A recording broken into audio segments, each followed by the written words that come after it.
Hi, and thanks for logging on to the Daily DVAR halacha. And here's a brand new halacha for you. It's for Monday, the 19th day of October. Here we go. We're continuing in our laws from Reb Simcha Bunim Cohen. And these are laws about things like today's. A surveillance camera is in an area that you're going to walk through on Shabbos. And this is starting to happen more and more and more. A lot of our shuls have cameras outside of them now.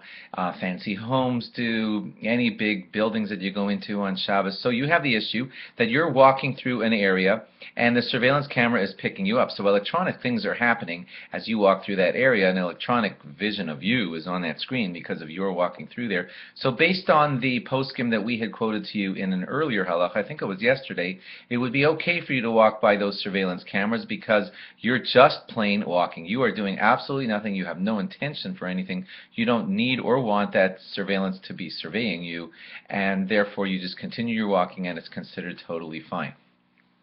If it is in your own home and you're the one who installed that surveillance camera in front of your house, you have a little more control of the situation. There, of Simcha Bunim Cohen suggests that you just disable your surveillance camera for Shabbos, if at all possible, because you don't want to be in the midst of this shaila. Not all the rabbis agree with what I had just told you before, so he says if you can control it, try to turn off your surveillance cameras before Shabbos. That would be the best. If you forgot to, then just avoid the area if possible. If it's difficult to avoid that area, then he says, again, you could rely on those poskim who say, okay, it's all right to walk through that area. But lechatchila, that's a fancy halachic word for means like in the first place, try not to have your surveillance camera on over your area in Shabbos if you can do it.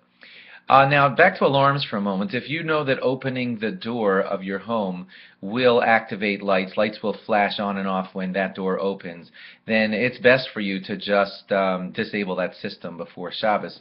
That's the best thing to do for your home. If you forgot to, then, and you need to get that door open, then you can get a child who doesn't understand what's happening, and it would be best if he just opens that door because he doesn't know, like kind of what we said earlier, he doesn't know what he's doing, he doesn't know that he's causing any malacha. You're not teaching anything wrong to him, you're just saying, could you open the door for me? Why? Just open the door for me, and that would be all right. You can do the same thing with a non-Jew in that situation where you forgot to deactivate the alarm system. Timers.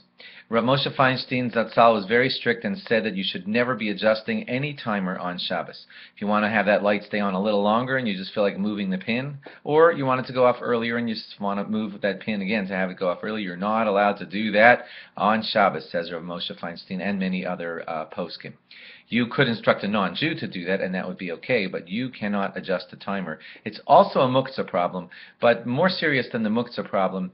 It's, you're causing a light to stay on longer. That's more of mavir, causing fire, or shortening it, which would like be putting out a light. So basically, you can't touch electronic timers at all to adjust them on Shabbos. Thanks for logging on, and log on again tomorrow for more. For those of you saying Bahab, as we explained in earlier, last time it came around, Bahab is this Monday and Thursday and next Monday. If you don't know what it is, ask about it. It's not today's halacha. Thanks for logging on. See you tomorrow. Bye-bye.